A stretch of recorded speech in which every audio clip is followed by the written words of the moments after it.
कृषक मानकु नवीन सरकार सबुठारु बेसी प्रताड़ित करिछि। कृषक मानकर मासिक आय वर्तमान 5100 टंका।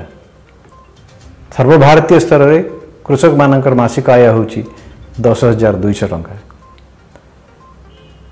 सरकार बारंबार कही आछंती बीजेडी सरकार बीजेडी दल जे धान को सहायक मूल्य जहाँ सरकार ठीक कर बोनस दिया जीवो।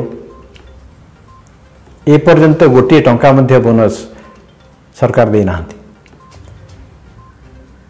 तापरे चाषी मानक कहा जाउछि जे सेमानकर धान मंडी रे क्रय हबो।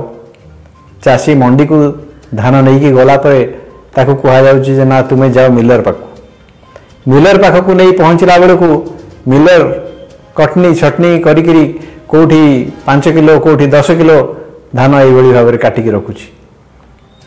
ये सबू कृषक मानकू जो भाव निर्यातना दि जाउछि कांग्रेस दल तार न्याय देवाई कृषक मानकू वर्तमान आगे आछि।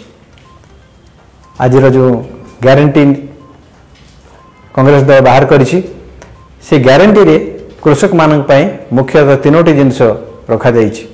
प्रथमटी है धान रे बोनस देवार व्यवस्था करा जाउछि।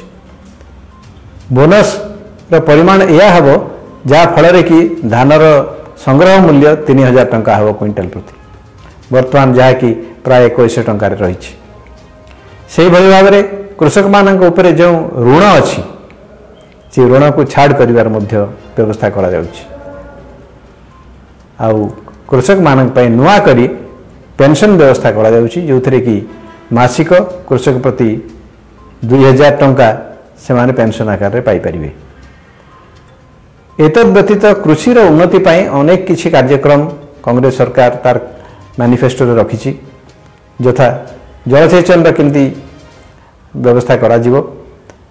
जलसेचन वृद्धि करा जिवो। कांग्रेस समय रे जेते बड़ जलसेचन प्रकल्प ओडिशा रे हेछि कांग्रेस से गुडी करिछि। से हीराकुद ठारू आरंभ करी इंद्रावती कोलाब रेंगाली ये अनेक कार्यक्रम कांग्रेस दल ही करिछि।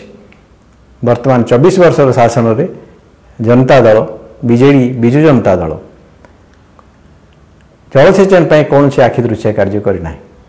तेणु जलसेचन मध्य गोटे आमर मुख्य कार्यक्रम रहिबो।